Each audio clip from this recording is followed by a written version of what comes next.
என் குழந்தைக்கு எத்தனை வயசு இருக்கும்னு நினைக்கிறீங்க? இந்த குழந்தைக்கு எத்தனை வயசு இருக்கும்னு நினைக்கிறீங்க? எப்படிங்க? 1.5 வயசு இல்லைங்க சார். பாப்பாவுக்கு இப்ப 2.25 வயசு ஆகுது. ஆனா அவ பாத்தீங்கன்னா அவளுக்கு உடம்புல டெட் செல் கிடையாது, சரிங்களா? அதனால அவ இப்படி இருக்கிறா. கழிவுகள் இல்லாத இருக்கிறா. குழந்தை உடம்பா இருந்தா தான் ஆரோக்கியமா இருக்கிறாங்கிறதுல கழிவுகள் கிடையாது. பிறந்ததுல இருந்து நிறம் மாறல.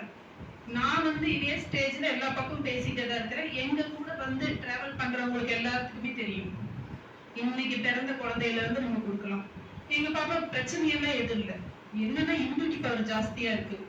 காய்ச்சல் வந்தாலும் சரி, சளி பிடிச்சாலும் சரி, எல்லாத்தையுமே அவளுக்கு எதிர்ப்பு சக்தி இருக்கிறதுனால அவள் மேனேஜ் பண்ணிக்கிறான், சரிங்களா? இன்னைக்கு வரைக்கும் ஒரு சொட்டு பிறந்தது ஒரு சொட்டு ஃபர்ஸ்ட் தண்ணி தான் கொடுத்தோம். நான் வயிற்றுல 2 மாசத்துல இருந்து எடுத்துட்டு இருக்கிறேன். நான் ஒரு ஊசி மாத்திரை மருந்து எதுவுமே போட்டுக்கிட்டது இல்லை.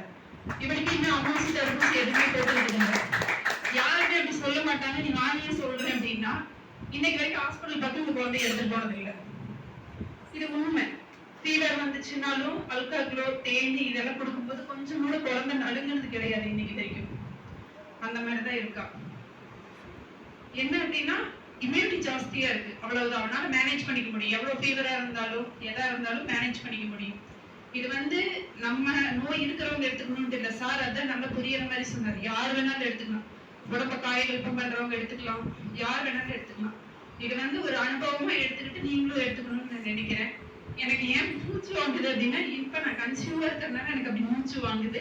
வேற ஏதாவது பிரச்சனைன்னு நினைச்சுக்காதீங்க. நன்றி.